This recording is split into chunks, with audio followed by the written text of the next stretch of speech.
Hello guys, good morning.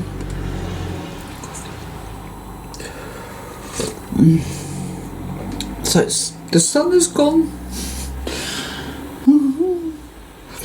It's gone, and it's raining, and well, we needed rain because everything was bone dry.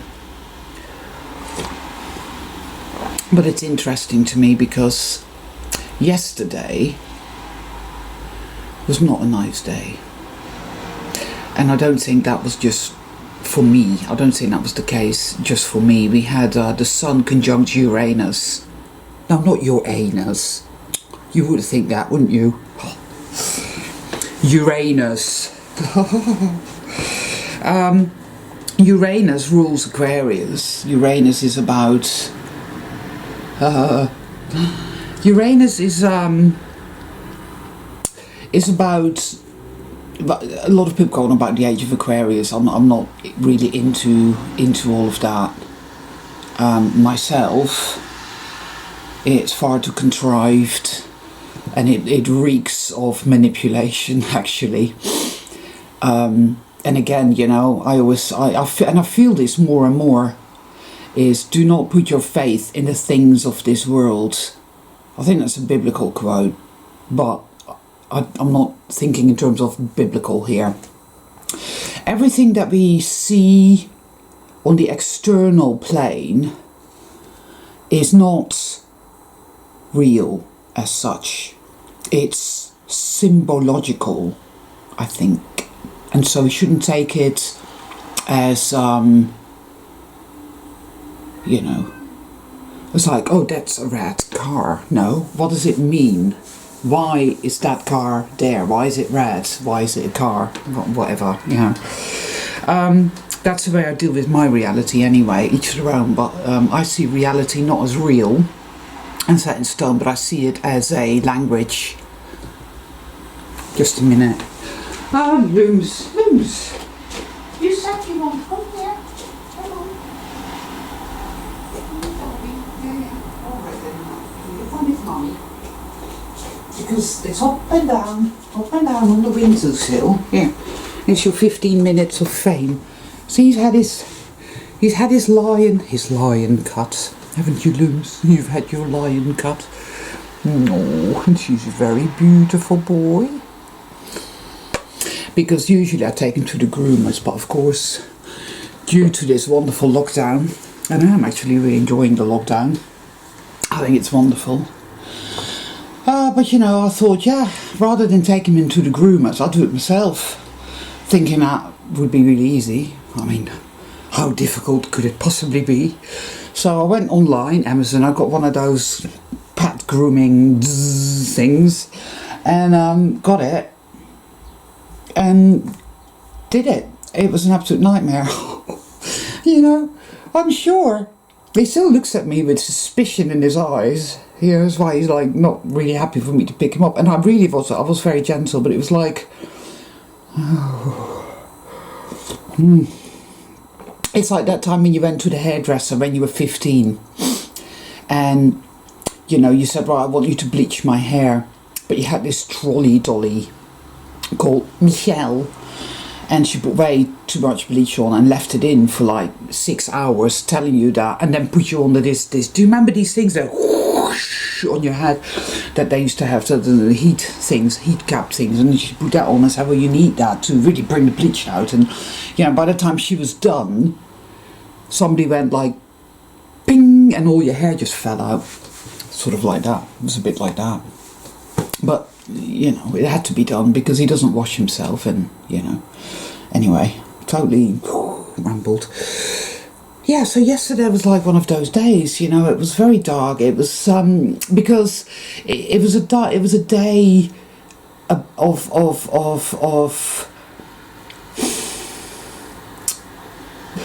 of purging for me anyway. I mean, it was really not a nice day. I felt really fucking bad. I felt really, really dreadful.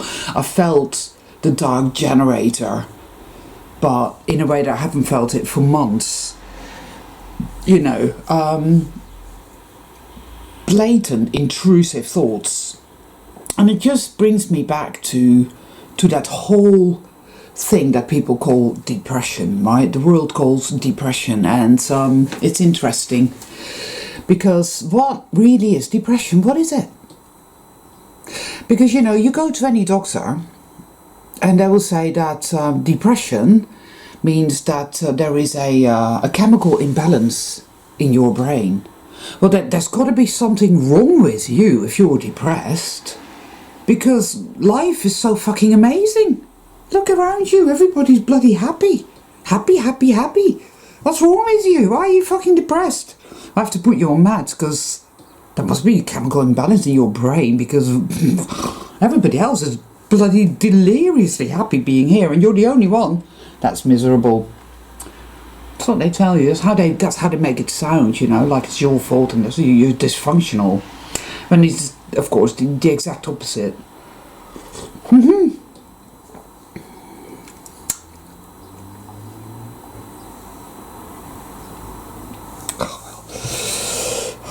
I'll tell you what, even if little black beasties came crawling out of my coffee right now, I'd still drink it. But they do, they make it sound as if there's something wrong with you. People who suffer from schizophrenia and hear voices, there's something wrong with you. There's a woman that I'm always forever seeing her. I've seen her for years. I mean, like, probably 20 years now. Ever since I've lived in Plymouth. I moved here from London 20 years ago. She's always wandering around with loads of shopping bags with God knows what in. And she's a paranoid schizophrenic. That's the label. That's what the label says. Paranoid schizophrenic. And they've got her on so many meds. She used to go to a cafe, Jasmine's Cafe down the road here. This cafe belongs to my friend Paul. He's lovely. You know, so I got to know her a bit, and well, you know, it's the usual, and like speaking to herself and whatnot. But they have her on a shitload of medications. I mean, a shitloads. So her eyes, you know, her eyelids have detached now from her eyeball. That's something the meds do. The meds make you really, really sick, and they don't actually seem to have any effect whatsoever in diminishing any of the sort of unpleasant effects of the schizophrenia. Now, if you take that person and they're a child and they first start to show signs of hearing voices and and you would be afraid, it would be a dreadful thing. But if you lived in, I don't know, someone perhaps maybe in the middle of the Amazon jungle or somewhere, these people, they would probably, I reckon, know exactly what to do with that. They would have the shaman or the shawoman, I don't know, somebody that would know what to do with that. Even here in England, in the olden days, people like that would not, well, then again, saying that isn't necessarily true, because there was a shitload of people in mental institutions, even back in the day, and there were bloody awful things where they did dreadful experiments on people. But there wasn't understanding that such people walked a fine line between this world and the next.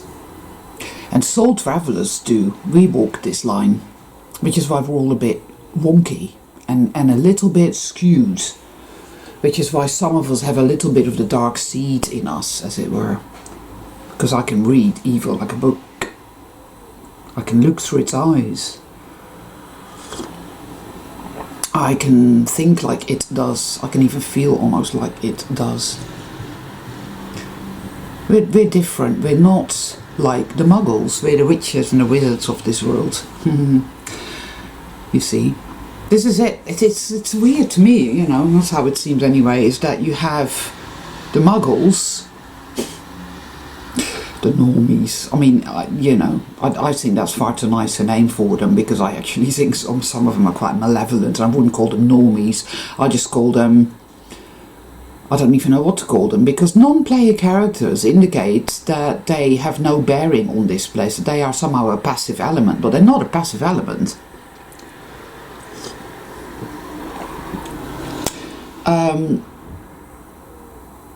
Then again, maybe they are a passive element in a way. Maybe they take their instructions from our souls. Maybe they are what we need them to be. I think that's more likely the case, ultimately. I think that is really what it is that they are what we need them to be. They'll morph into whatever we need them to be, to provide us with whatever experiences we need. There is no spoon. There is no spoon. Yes. I mean, we can rail against our experience as much as we like, and we do it out of fear, because we feel powerless, and we feel afraid, and we feel terrified. Yesterday was a day like that. Very much. Because Vertigo and the Dark Generator had me believing all the dark lies that, yes, you are powerless, and this isn't going anywhere. You're allowed to think it's going somewhere. You're allowed to think it has meaning, but at the last minute, all that will be snatched away. You will fall flat on your face, and you'll find out that evil is all-powerful and that it always wins. And you're so disgusting, and, you know, you should stick a knife in yourself, and all this sort of horrible, horrible, nasty shit. Really quite bad. Because, of course, the sun is our identity, is the ultimate identity. What is an identity? We have the identity that this world has given us. Alright, so my name is Anika, I'm 52 years old. I'm a homicidal, menopausal woman doing weird YouTube videos. Alright?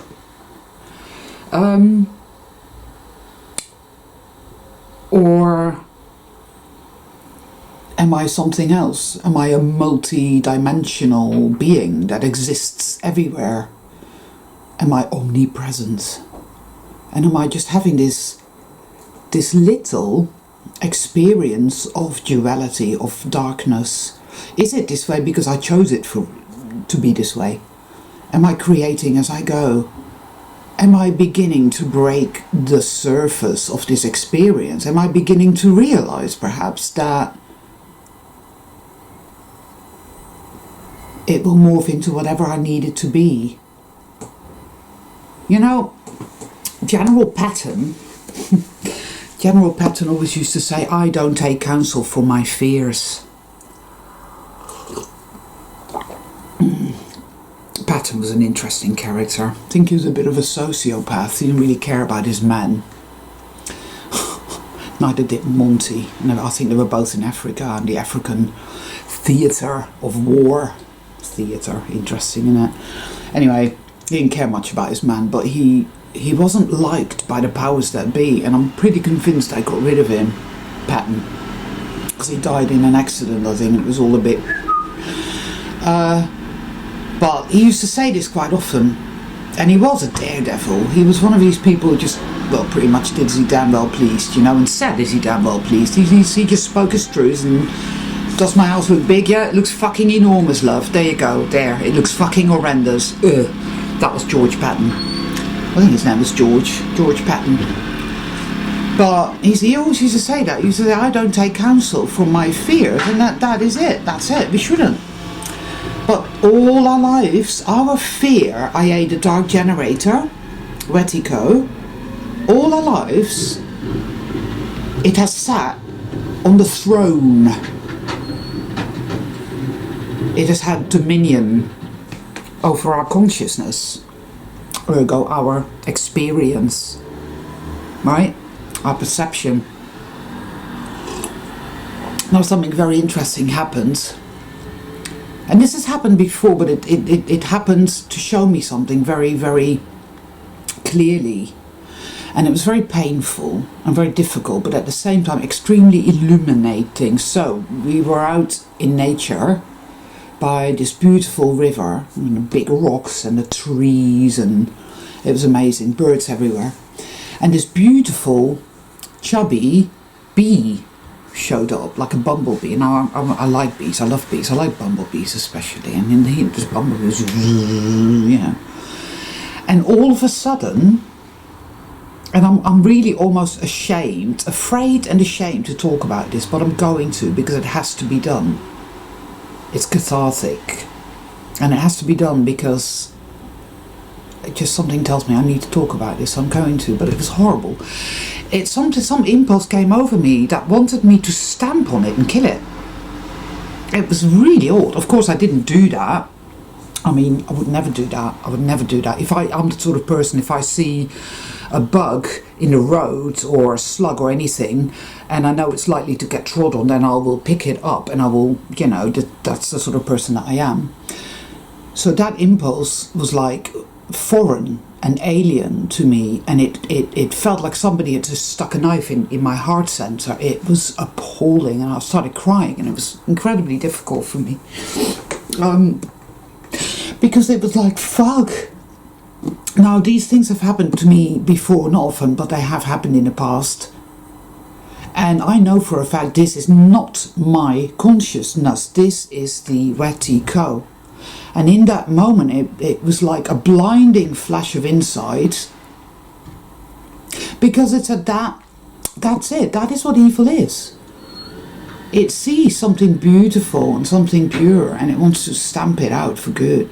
It wants to snuff out the light for good. It wants to build the machine world. It wants a world that's a lot like Blade Runner. AI. Everybody hooked up to the internet of things with chips in their heads, and that totally control their consciousness and their perception. People are already, to a large extent, disconnected from nature, you know. They really are. And it takes forever to get it back. Once you awaken, you start to go back into nature. It takes years to really reconnect to nature. Even now, and I'm quite connected to nature, but even now I know that my connection to nature is nowhere near as good as it will be.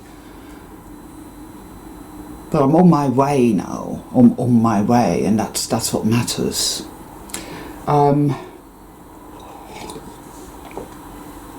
It made me realise that we've all had those feelings, we've all had those thoughts, the Wetiko thoughts, the Wetiko impulses.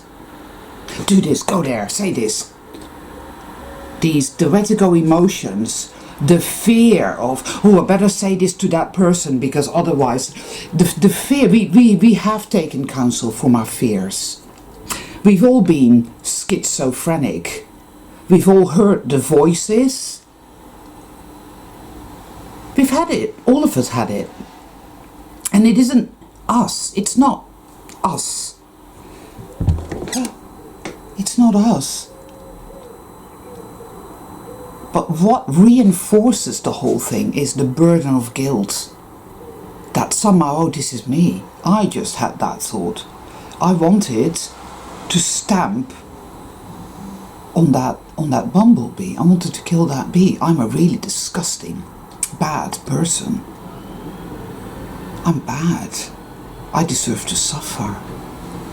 And immediately your communion with nature is broken. Something gets in the way. There's guilt, there's self-hate, there's fear, there's all that shit going on. It was an experience worth having. And then of course yesterday was just the onslaught. You're a bad person, you're so disgusting. It was there, and it just wanted really just like a great big tidal wave to take over. But I knew beyond the shadow of a doubt that the reason the world is the way it is because that is what Wetiko does. It likes the dead world. It hates creativity. It hates love. It hates life. It hates communion, belonging. Because Wetiko, cannot live there. It can only live in the dead world, which is created by the dead. people that feel no communion with nature. Like when we were queuing up outside the shop, everybody queuing up, dead people with their masks on and, you know, their hand sanitizer and everything, all staring at their phones. And these seagulls were swooping over our heads, and I was just watching the seagulls because I'm thinking these birds are amazing, you know, look at how they fly, they're truly amazing, beautiful birds. And there's a couple behind me going on about, oh, fucking rats in the sky. Unbelievable. I'm thinking even rats are amazing animals, they're highly intelligent, devoted to each other.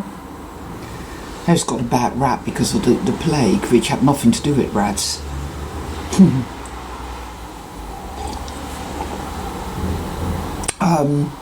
There are these animals that are projected, with that humanity projects all their ills and evils upon, like cockroaches and rats and whatnot. Like the pigeons that you see in the cities. And these are the scapegoats. These animals become the scapegoats that humanity literally projects all its own filth upon. Something that makes me feel quite angry, because it's us, it's our, well, it's not us actually. Hey, see, this is a case in point. The guilt thing. Oh, see, it's us. We're the plague. No, it isn't. It's Wetigo that makes us act like that. It's Wetigo that makes us build these dead cities of grit formations. It's like Alexandria, which was named after Alexander the Great. Well, he was not great in any way, shape or form. None of these people are. They're conquerors, and they impose their will upon the subjugated people with very Wetigo. And he built Alexandria, and Alexandria is a very Wetigo-like city that was built in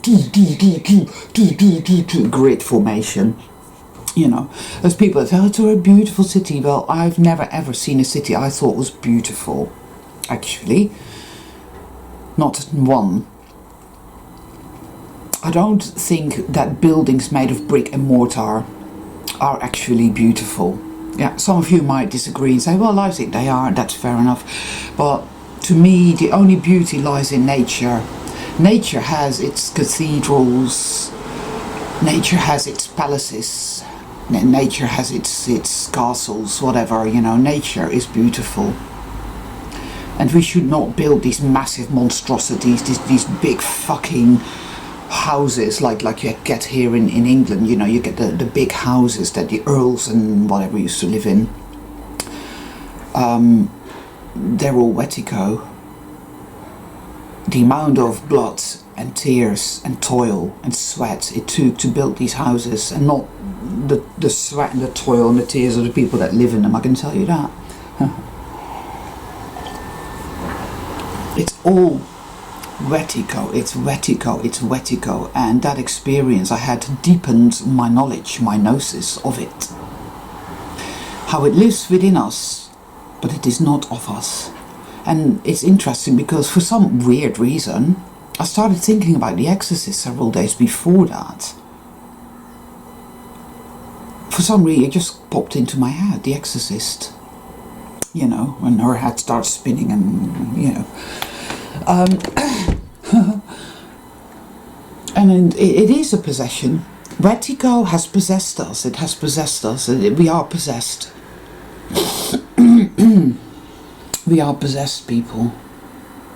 Something that's very tough to accept, to digest. We come into this realm, soul travelers. We come into it. And we take on these bodies, I suppose. And we are possessed. That's it. From the onset. Even as babies. Even as children.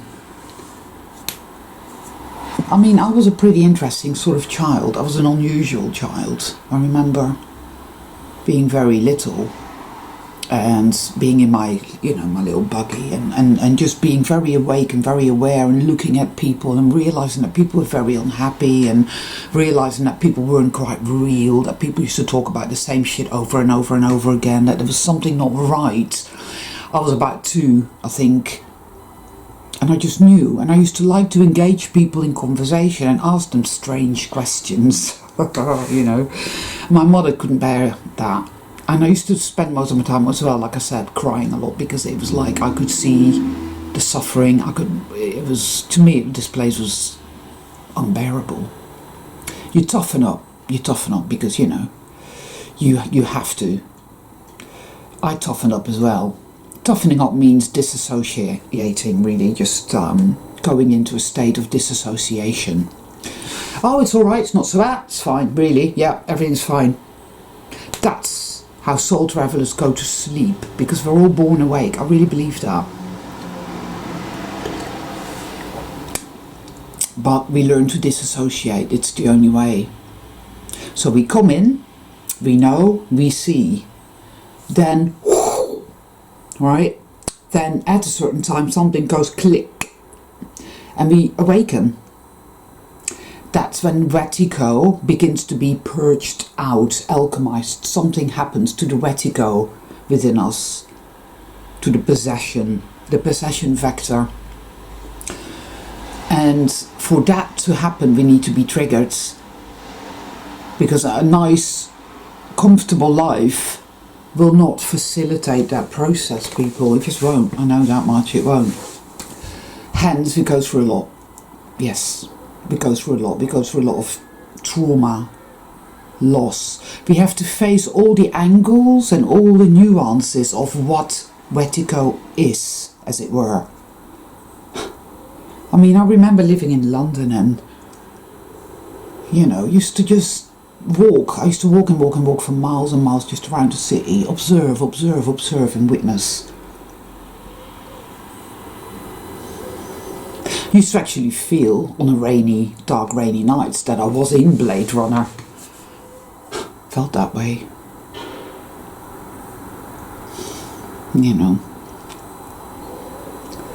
I look at my life and I can see how everything was meaningful, how step by step, everything was part of the bigger picture. And it's interesting because a friend, and thank you, my darling, sent me another little video by George Cavazos, where George Cavazos calls this experience the great work. And it's interesting because I've always called it that. I've always called it the great work or the great healing. I've always felt as if we come here not because we were put here against our will or anything like that. Again, that's Wetigo. I'm a victim and I'm doing this again, but and we do experience extreme abuse, extreme duress, punishment. It's very punitive, so we may well end up thinking that way and running with that. Fair enough. I certainly felt that yesterday. Oh yeah. But no, I feel strongly that this is an experience worth having. You see, because we're divine, infinite beings, people. We are magical, creative beings. We are infinite, we're Q, like in Star Trek, we are Q. It gets a little bit flat, perhaps. I'd imagine that if you exist in a state of perfection, that perfection can get a little bit. Well, you technically, I suppose, you wouldn't have boredom in perfection, but you get to a point where you think, right, well, this is how I felt anyway, and I was very eager to come here and to do this. I remember. I've been other places, where the sky was like a rosy pink, and the sea was like a gossamer gold, and I could swim underwater. In fact, dive really deep in and breathe underwater. It was amazing worlds, amazing places, whatnot. I'm an adventurer. That is why I call us soul travelers, because we are all that way. We are soul travelers because we are gypsies. We are the most adventurous. There are, I believe, souls that don't do these things. There are souls who do other things. They're not that adventurous. They exist and do other things. I don't exactly know what it is they do, but yeah, they do. They're not like us. But we're the gypsies of the greater soul family. We like to have a wide range of experiences. We've been to many worlds, many places. This is just one world, which we create and then go into. Yeah, that's it. You know, I don't follow anybody, but of all the people I've come across in my sort of awakening journey, George Cavazos has always resonated. I don't agree with everything he says at all, but somehow there's something about him, and I like him. He's not condescending and he's not patronizing at all. He just says, well, you know, this is what I've experienced. Believe it if you like, believe it, don't believe it if you don't, that's fine. You know, I just find him interesting, and I just, when I listen to somebody and they start to say things and the pearls come out, like he says, well, I call it the great work, and I'm like, oh, that's what I call it. And I hadn't come across him saying that. You know, that's what I call a pearl. There's a connection there. It doesn't mean that I'm going to follow everything he says and believe everything he says, because I never do that with anything. You know, but again, there are connections, there are pearls, where the Great Mother says, yes, yes, yes, yes, yeah.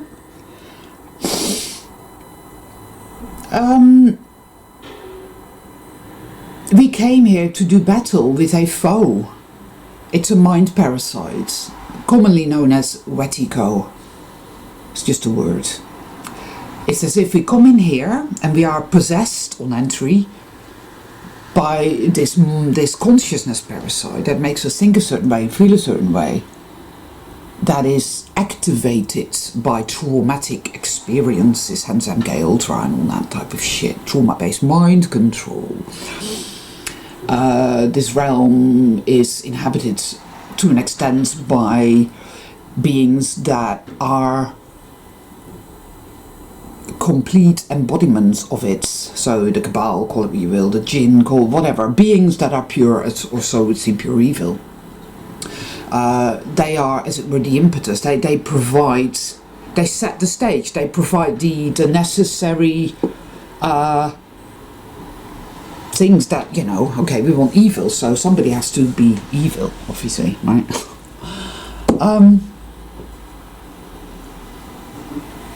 Whoa. Man, oh man. Sorry guys, just a bit. Some people, you know, you see them one day and they're like, oh, and then you see them the next day and they're like, oh, and you think, what the fuck's happened? Anyway, a bit like me. Yesterday I was like, oh, today I'm like, anyway. But yeah, it's an experience, people, and I think we've taken it very, very seriously our entire life, which is just about right, because it wouldn't be much of an experience if we knew all along it isn't actually real and blah, blah, blah, you know.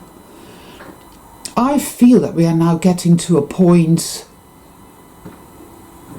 where we are beginning to realize that we do not have to take counsel from our fears. We have been sitting on our knees in front of the throne on which is set Wetigo, Baphomet, the horned god. You better stay on your knees right here and I'll keep you safe. Because Wetigo is always saying, oh, be afraid, and you'll stay safe if you're afraid. Well, that's complete bullshit. When you start to feel those fears, those, oh, something bad's going to happen if you don't do this, or, oh, you better do, and you start to, no, I'm not going to do that. I'm not going to take counsel from my fears. I'm going to trust myself, love myself, be with myself, 100% in my power. The I am, which is the sun, which is Uranus, is your freedom. Uranus is the bridge that says, okay, enough. Now I choose freedom. Now I choose me. Now I choose to no longer take counsel from my fears. Now I choose to take counsel from love. What's love tell me to do in a situation? Love says let it go. Love says this isn't real and it will change and it will morph. But if you choose to believe the fear, I better do this and I better be compliant to fear, then it will continually morph into a terrain of fear. If we choose to take counsel from love, let it go, everything is going to morph into something that suits me in an exalted way, then it will be so. Now that's thrown down the gauntlet, isn't it, people? Because it is a scary notion, because that's like saying, well, if I do that, then evil might come and get me, and ooh. Well, I say, fuck it, because evil's been getting us our whole life anyway. And I'm sick of it. Something tells me clearly, beautifully, purely here, now, in this moment, that yes, Anika, yes. Let go of that thing that says, oh, stamp on that bee, snuff out that life. Think this, feel that, fear, oh, they're coming to get you, oh, something bad's going to happen. And say, no, I'm not taking counsel of my fears. I love myself. Because and this is not something that we can make happen. It happens naturally. It is happening within me now, naturally. It is the time for it. Some of you mightn't be there yet, but you will be. Some of you have probably already passed that point. Who knows? This is just where I'm at. That's it. I haven't made it happen. It is happening within me because it is that time, you see. And I realise now that it is the great work, because I can see that everything has been connected, that everything that ever happened in my life, everything that I've experienced, that I've felt, that I've thought, that I've seen, that I've done, it's all part of the tapestry that is this experience. And it was all meaningful all along. Now that fills me with love. Because I said the other day to myself, I said, you know, what is it I really want? And I thought, yeah, most people say freedom, I want freedom. And I'm thinking, yeah, but what is freedom? You know, for me, freedom is self-determinism, self-activation. Freedom is the exploration of my true potential. Freedom is knowing who and what I truly am and what this realm is and why I'm here. Freedom is knowing that I'm a creator being, that I'm infinite, that I'm Q, and to start to play around with this. Freedom is the awareness to know. Aha, so that's what it's been about. Ah, where to go? Ah, I don't have to take counsel from my fears.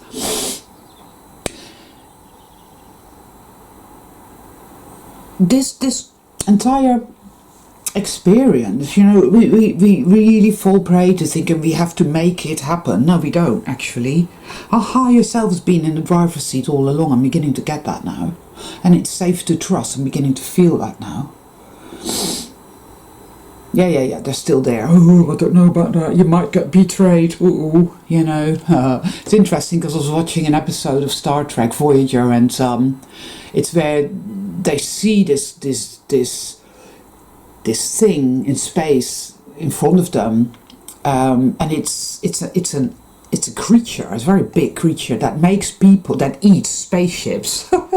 It eats ships and the people in ships, but it has mind-altering properties that makes people think or see whatever they want most. Now the crew of Voyager wants to go home, so they see a wormhole coming straight to the Alpha Quadrant, right next to Earth, you see, and they see that. So, where was I going with this? Oh, blimey, fuck.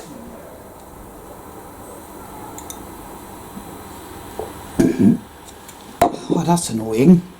That's really annoying when it happens, you know, like a total phase out, hot flush.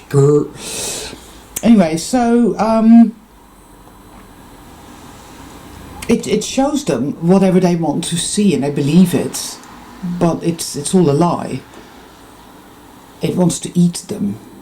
And I have no idea where I was actually going with that. And then in a little bit, as I'm reviewing this video, I'll be like, oh, Anika, for fuck's sake, how could you forget that? So sorry, guys, I forgot. At any rate,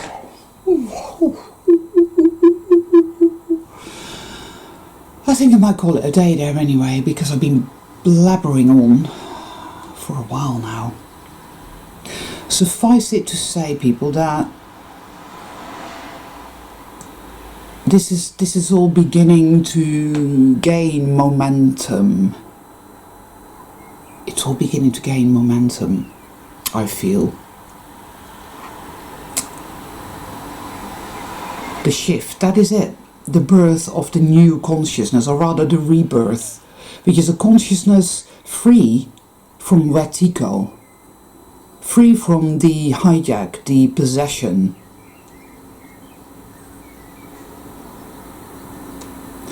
And it's only there we can have reset, because then we begin to influence this malleable world.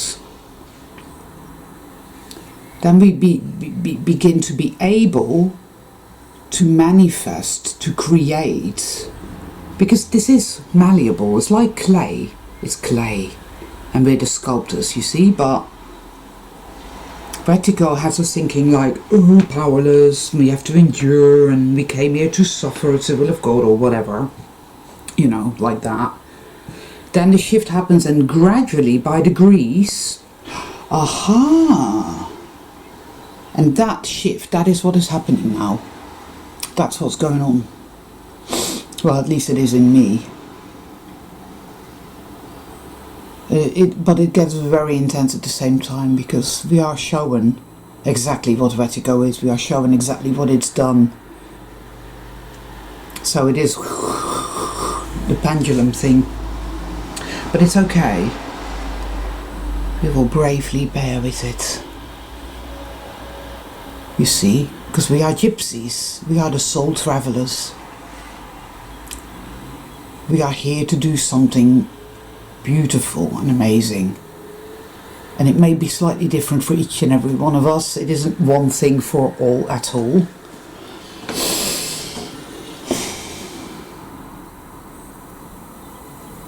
Yes, just have this today, and I really am grateful, because yesterday I felt so horrific.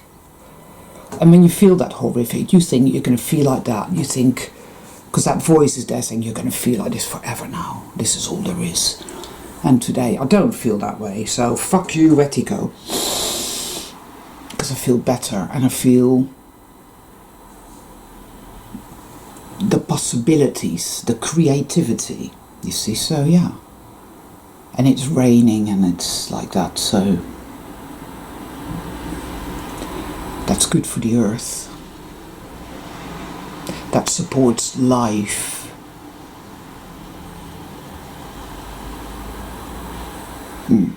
Okay, people. Sorry, I forgot about where I was going to go with that thing.